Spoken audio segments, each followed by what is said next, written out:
Hello friends, welcome to job fair channel. तो आज इस वीडियो में बात करने वाले हैं ऑर्डिनेंस फैक्ट्री मेदक की तरफ से जो लेटेस्ट नोटिफिकेशन निकाली गई है उसके बारे में। ऑर्डिनेंस फैक्ट्री जो है एक गवर्नमेंट ऑफ इंडिया एंटरप्राइज है और मिनिस्ट्री ऑफ डिफेंस के अंडर जो है ये आती है। यहाँ पर जो है 86 पोस्ट के ऊपर आपकी वैकेंसीज निकाली गई हैं। वेरियस पोस्ट के ऊपर ये वैकेंसी है। फिक्स टेन्योर रहेगा आपका, कॉन्ट्रैक्ट बेसिस के ऊपर ये वैकेंसीज निकाली गई हैं। यहाँ पर जो आपकी फर्स्ट वैकेंसी है वो है आपकी जूनियर मैनेजर की। जूनियर मैनेजर की यहाँ पर 20 टोटल वैकेंसी है। इसमें से 1 वैकेंसी आपकी एसटी कैंडिडेट्स के लिए रिजर्व है, 3 एससी कैंडिडेट के लिए रिजर्व है, 5 ओबीसी, 2 ईडब्ल्यूएस और 9 वैकेंसी जो है वो आपकी अनरिजर्व कैटेगरी में है। यहाँ पर सेकंड वैकेंसी आपकी जूनियर मैनेजर की है प्रोडक्शन में। First vacancy junior manager mechanical में है, second vacancy junior manager production में है।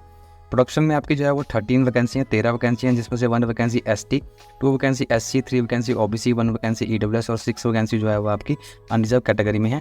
इसके अलावा पीडब्ल्यूबीडी कैंडिडेट जो है उनके लिए भी 1 वैकेंसी यहाँ पर एचएस कैटेगरी में जो है रिजर्व रखी गई है। नेक्स्ट वैकेंसी आपकी जूनियर मैनेजर की है क्वालिटी में। जूनियर मैनेजर क्वालिटी में आपकी 1 वैकेंसी है, अनरिजर्व है ये वैकेंसी। फोर्थ वैकेंसी आपकी junior manager integrated material management में है। Fourth vacancy junior manager integrated material management में। 6 यहाँ पर टोटल वैकेंसी है। इन 6 वैकेंसी में से 1 वैकेंसी आपकी जो है वो ओबीसी कैंडिडेट्स के लिए है और 5 वैकेंसी आपकी अनरिजर्व है। Next vacancy junior manager electrical में है। 6 यहाँ टोटल वैकेंसी है, 5 vacancy unreserved, 1 vacancy OBC candidate के लिए रिजर्व है। Next vacancy junior manager contract basis के ऊपर है बिजनेस एनालिटिक्स की। जूनियर मैनेजर बिजनेस एनालिटिक्स में आपकी जो है वो 4 वैकेंसी हैं, जिसमें से 3 vacancy unreserved, 1 vacancy OBC candidate के लिए रिजर्व है। नेक्स्ट वैकेंसी 7th वैकेंसी जो है वो है डिप्लोमा टेक्नीशियन कॉन्ट्रैक्ट बेसिस के ऊपर मैकेनिकल में है। डिप्लोमा टेक्नीशियन मैकेनिकल की यहाँ पर 8 वैकेंसी है। 8 वैकेंसी जो है वो डिप्लोमा टेक्नीशियन मैकेनिकल में है, 8 वैकेंसी, जिसमें से आपकी 1 वैकेंसी जो है वो एससी कैंडिडेट्स के लिए है, 2 वैकेंसी ओबीसी और 5 वैकेंसी जो है वो अनरिजर्व है। नेक्स्ट वैकेंसी आपकी 8th वैकेंसी डिप्लोमा टेक्नीशियन है मेटलर्जी में। यहाँ पर 6 वैकेंसी आपकी, जिसमें से 1 वैकेंसी ओबीसी और 5 वैकेंसी जो है वो अनरिजर्व कैटेगरी में है। 9th वैकेंसी आपकी जो है वो डिप्लोमा टेक्नीशियन इलेक्ट्रिकल में है। इलेक्ट्रिकल में यहाँ पर 2 वैकेंसी हैं, जिसमें से दोनों वैकेंसी जो है वो अनरिजर्व कैटेगरी में है। 1 वैकेंसी पीडब्ल्यूबीडी कैंडिडेट्स के लिए एचएस कैटेगरी में रिजर्व रखी गई है। नेक्स्ट वैकेंसी जो है वो है डिप्लोमा टेक्नीशियन टूल डिज़ाइन में। टूल डिज़ाइन में 2 वैकेंसी हैं, दोनों वैकेंसी अनरिजर्व है। Next vacancy diploma technician design में है, डिज़ाइन में भी 2 वैकेंसी है और दोनों वैकेंसी जो है वो अनरिजर्व है। नेक्स्ट वैकेंसी 12th वैकेंसी जो है वो diploma technician quality and inspection में है। क्वालिटी एंड इंस्पेक्शन में आपकी 1 वैकेंसी है और ये 1 वैकेंसी जो है वो अनरिजर्व कैटेगरी में है। नेक्स्ट वैकेंसी आपकी जो है वो है आपकी असिस्टेंट एचआर की। असिस्टेंट एचआर की 1 वैकेंसी है और ये 1 वैकेंसी जो है अनरिजर्व है। इसके अलावा पीडब्ल्यूबीडी कैंडिडेट जो है उसमें वीएस कैटेगरी में भी ये वैकेंसी 1 वैकेंसी रिजर्व रखी गई है। नेक्स्ट वैकेंसी जो है वो है असिस्टेंट स्टोर की। स्टोर्स में असिस्टेंट स्टोर्स में आपकी जो है वो 9 वैकेंसी है, जिसमें से 1 वैकेंसी आपकी एससी, 2 वैकेंसी ओबीसी और 6 वैकेंसी जो है वो अनरिजर्व कैटेगरी में है। नेक्स्ट वैकेंसी असिस्टेंट सेक्रेटरिएट्स में है, सेक्रेटरियल में है, 1 वैकेंसी है और ये 1 वैकेंसी जो है वो अनरिजर्व कैटेगरी में है। नेक्स्ट वैकेंसी और लास्ट वैकेंसी जूनियर असिस्टेंट की है। जूनियर असिस्टेंट की 4 वैकेंसी हैं, जिसमें से 1 वैकेंसी आपकी जो है वो 1 वैकेंसी जो है वो ओबीसी और 3 वैकेंसी जो है वो अनरिजर्व है। इसके अलावा पीडब्ल्यूबीडी कैंडिडेट जो है वीएच में उनके लिए एक अलग से 1 वैकेंसी जो है रिजर्व रखी गई है। इस तरह से आपकी जो है वो 86 यहाँ पर टोटल वैकेंसी है। 86 यहाँ टोटल वैकेंसी है जो वेरियस पोस्ट के ऊपर ये वैकेंसीज हैं आपकी। और ये वैकेंसी जो है वो ऑर्डिनेंस फैक्ट्री मेदक के लिए है। गवर्नमेंट ऑफ इंडिया एंटरप्राइज है, मिनिस्ट्री ऑफ डिफेंस के अंडर ये जो है आपकी एस्टेब्लिशमेंट आती है। यहाँ पर जो आपको क्वालिफिकेशन रखी गई है इनकी तरफ से, अगर आप जूनियर मैनेजर के लिए अप्लाई करने वाले हैं मैकेनिकल के लिए तो फर्स्ट क्लास डिग्री होनी चाहिए मैकेनिकल इंजीनियरिंग में या फिर मेट्रॉनिक्स में। 1 ईयर का आपके पास जो है एक्सपीरियंस होना चाहिए। नेक्स्ट वैकेंसी अगर आप जूनियर मैनेजर प्रोडक्शन के लिए अप्लाई करने वाले हैं तो फर्स्ट क्लास डिग्री होनी चाहिए प्रोडक्शन इंजीनियरिंग में, मैकेनिकल में, ऑटोमोबाइल इंजीनियरिंग में, मैकेनिकल प्रोडक्शन में एंड इंडस्ट्रियल इंजीनियरिंग में, प्रोडक्शन इंजीनियरिंग एंड मैनेजमेंट में, मैन्युफैक्चरिंग इंजीनियरिंग में, और साथ ही साथ आपके पास जो है 1 ईयर का एक्सपीरियंस होना चाहिए। Next vacancy junior manager contract basis पे जो क्वालिटी में है उसके लिए भी फर्स्ट क्लास डिग्री होनी चाहिए मैकेनिकल में, इलेक्ट्रिकल में, इलेक्ट्रिकल एंड इलेक्ट्रॉनिक्स में, मेटलर्जी में, केमिकल इंजीनियरिंग में, विद एमई और MTech in quality engineering with first class, ये आपके पास जो है वो होनी चाहिए, तब आप इस एप्लीकेशन के लिए अप्लाई कर पाएंगे। जूनियर मैनेजर अगर आप इंटीग्रेटेड मटेरियल मैनेजमेंट के लिए अप्लाई करने वाले हैं तो फर्स्ट क्लास डिग्री होनी चाहिए इंजीनियरिंग के टेक्नोलॉजी में, 2 ईयर का MBA होना चाहिए आपके पास या पोस्ट ग्रेजुएशन डिग्री या फिर डिप्लोमा स्पेशलाइजेशन इन मटेरियल मैनेजमेंट या फिर supply chain management with first class में आपके पास जो है ये क्वालिफिकेशन होनी चाहिए।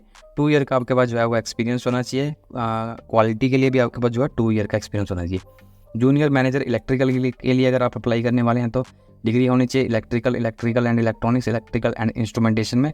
3 और 4 ईयर का इंडस्ट्रियल एक्सपीरियंस आपके पास जो है वो होना चाहिए। और डिटेल जो है वो इस बार इन्होंने यहाँ पर मेंशन के रखी है, जिसे आप चेक कर लेंगे।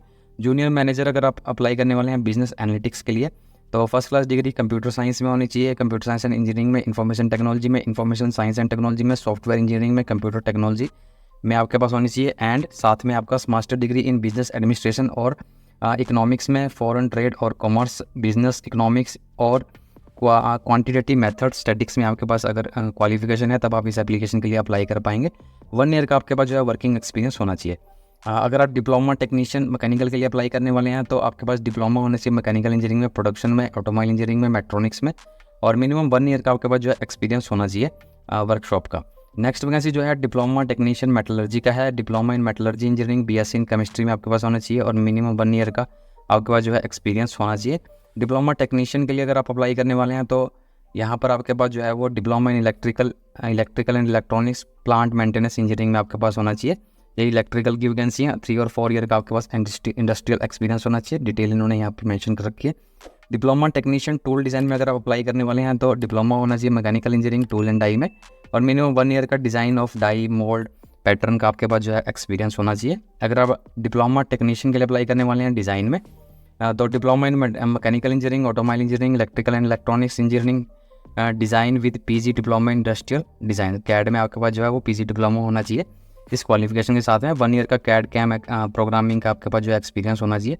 नेक्स्ट, अगर आप diploma technician quality and inspection के लिए अप्लाई करने वाले हैं तो डिप्लोमा होना चाहिए mechanical engineering, production engineering, electrical and electronics with post diploma certificate quality assurance inspection quality control का आपके पास होना चाहिए। Diploma in metallurgical engineering with certificate in non destructive testing में अगर आपके पास है तब आप अप्लाई कर पाएंगे। Industrial radiography of level conducted by statutory authorities like ISTN Chennai और एनी अदर रिप्यूटेड इंस्टीट्यूट से अगर आपके पास ये क्वालिफिकेशन है तब भी आप अप्लाई कर पाएंगे। डिप्लोमा इन केमिकल इंजीनियरिंग में है तब आप अप्लाई कर पाएंगे। BS in chemistry with certification in lab testing method like spectro analysis, wet analysis etcetera, अगर ये क्वालिफिकेशन भी है तब भी आप अप्लाई कर पाएंगे। 2 ईयर का आपके पास एक्सपीरियंस होना चाहिए। असिस्टेंट के लिए अगर आप अप्लाई करने वाले हैं HR में तो फर्स्ट क्लास डिग्री होनी चाहिए। 1 ईयर का diploma in personal management, HR, industrial relation, PM and IR में होना चाहिए। MS ऑफिस की आपके पास होनी चाहिए। एक्सेलेंट ड्राफ्टिंग स्किल आपके पास होना चाहिए। 1 ईयर का एक्सपीरियंस होना चाहिए। असिस्टेंट स्टोर के लिए अप्लाई करने वाले हैं तो आपके पास फर्स्ट क्लास डिग्री होनी चाहिए। 1 ईयर का डिप्लोमा इन मटीरियल मैनेजमेंट में होना चाहिए। Supply chain management recognised by Indian institute of metallurgy material management knowledge of MS Word आपके पास होनी चाहिए। 2 ईयर का आपके पास जो है एक्सपीरियंस होना चाहिए, वर्किंग एक्सपीरियंस। अगर आप असिस्टेंट सेक्रेटरीट के लिए अप्लाई करने वाले हैं तो फर्स्ट क्लास डिग्री होनी चाहिए with diploma in commercial practice, proficiency in stenography and typing speed 40 word per minute, MS Word, excellent verbal communication, written communication and interpersonal skill ये आपके पास होनी चाहिए। 1 ईयर का आपके पास जो एक्सपीरियंस होना चाहिए। जूनियर असिस्टेंट के लिए अगर आप अप्लाई करने वाले हैं तो 3 ईयर का डिप्लोमा होना चाहिए। कमर्शियल एंड कंप्यूटर प्रैक्टिस में HSC विद टाइपिंग सर्टिफिकेट आपके पास जो है होना चाहिए। 1 ईयर का इसके लिए भी आपके पास जो है वो एक्सपीरियंस होना चाहिए, तभी आप इस एप्लीकेशन के लिए अप्लाई कर पाएंगे। यहाँ जो एज लिमिट आपकी रखी गई है मिनिमम आप 18 साल के होने चाहिए, कम से कम 18 साल आपकी एज होनी चाहिए और 30 साल जो है वो मैक्सिमम एज लिमिट यहाँ रखी गई है 30 ईयर। अगर आप रिजर्व कैटेगरी से हैं तो OBC कैटेगरी से हैं तो 3 ईयर की एज सिलेक्शन आपको अलग से प्रोवाइड की गई है। SC ST से है तो 5 ईयर की, PWBD कैंडिडेट्स हैं तो 10 ईयर की आपको। इसके अलावा एक्स अप्रेंटिस हैं तब भी आपको कुछ रिलैक्सेशन यहाँ प्रोवाइड किया जाएगा। एक्स सर्विस मैन है तब भी आपको कुछ रिलैक्सेशन जो है एज़ पर गवर्नमेंट रूल आपको यहाँ पर प्रोवाइड किया जाएगा। जो सैलरी आपको प्रोवाइड की जाएगी अगर आप जूनियर मैनेजर के लिए अप्लाई करने वाला है तो 30,000 रुपये आपको जो है पे किए जाएंगे per month. Diploma technician 23, assistant के लिए 23 और जूनियर असिस्टेंट के लिए 21,000 आपको जो है वो पर मंथ दिए जाएंगे। यहाँ पर अलग से बेनिफिट जो है उनके बारे में भी आपको यहाँ पर मेंशन किया गया है, जिसे आप चेक कर लेंगे। सिलेक्शन प्रोसेस में यहाँ पर सभी के सिलेक्शन प्रोसेस के बारे में उन्होंने बताया है आपको कि आपका एग्ज़ाम होगा, 85% वेटेज उसकी होगी और 15% का जो 15 मार्क्स का जो है वो इंटरव्यू आपका जो है कंडक्ट किया जाएगा। सभी के लिए इसी तरह के इन्होंने लिखा हुआ है कि जो रिटन टेस्ट होगा वो 85 मार्क्स का होगा और 15 मार्क्स का जो है 15 मार्क्स का आपका जो है वो इंटरव्यू कंडक्ट किया जाएगा। उसके बाद ही आपका जो है वो सिलेक्शन होगा। टेन्योर जो रहेगा वो 1 ईयर का रहेगा, जिसे फर्दर जो है एक्सटेंड किया जा सकता है एज़ पर रिक्वायरमेंट। यहाँ पर जो आपकी एप्लीकेशन फ़ीस रहेगी वो रहेगी 300 रुपीज़, 300 रुपये आपने एप्लीकेशन फ़ीस यहाँ पे करनी है 300। और SBI कलेक्ट के माध्यम से जो है वो आप इस एप्लीकेशन के लिए अप्लाई कर पाएंगे, फ़ीस सबमिट कर पाएंगे SBI कलेक्ट के माध्यम से। पर अगर आप SC ST PWBD ex serviceman या फिर फीमेल कैंडिडेट्स हैं तब आपको किसी भी तरह की कोई एप्लीकेशन फ़ीस नहीं देनी है।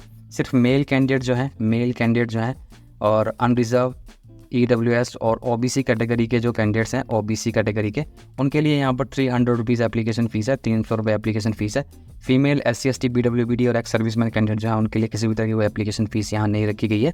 इस एप्लीकेशन के लिए अप्लाई करते समय अगर आपको किसी तरह की कोई प्रॉब्लम आती है तो इन्होंने यहाँ पर क्वेरी के लिए नंबर दे रखे हैं, जिनके ऊपर आप मंडे टू फ्राइडे जो है वो कॉल करके जो है वो अपनी क्वेरी जो है वो पूछ सकते हैं। जो भी आपका इनसे रिलेटेड जो है फॉर्म से रिलेटेड जो भी क्वेरी होगी उससे आप चेक कर लेंगे।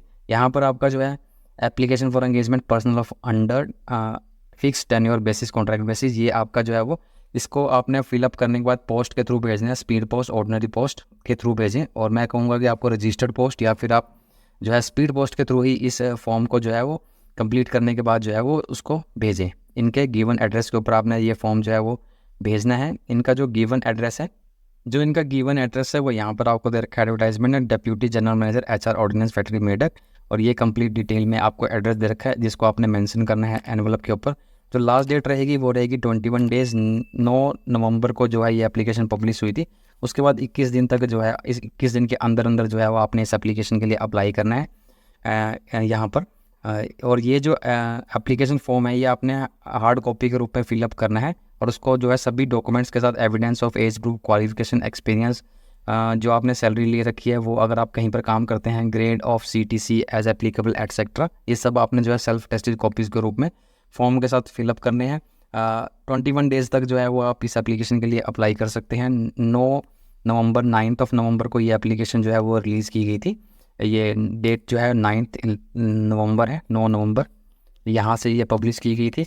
और 21 डेज़ के अंदर जो है वो आप इस एप्लीकेशन के लिए अप्लाई कर सकते हैं। इस नोटिफिकेशन का लिंक डिस्क्रिप्शन बॉक्स में है जिससे आप डाउनलोड कर लेंगे। वहीं पर आपका एप्लीकेशन फॉर्म मिलेगा जिसे आप फिल करके जो है इनके गिवन एड्रेस के ऊपर भेज देंगे। SBI कलेक्ट के माध्यम से आपने जो है वो फी पेमेंट करनी है और पेमेंट की जो स्लिप होगी उसको लगाना ना भूलें। पेमेंट प्रूफ ऑफ पेमेंट जरूर लगाना है आपने। सेल्फ अटेस्टेड सारी कॉपियाँ आपने लगानी है सर्टिफिकेट्स की। तो आज की वीडियो में इतना ही। वीडियो अच्छा लगे तो लाइक, शेयर, और अगर आप मेरे चैनल पर नहीं हैं तो चैनल को सब्सक्राइब जरूर करें। Thank you and have a nice day.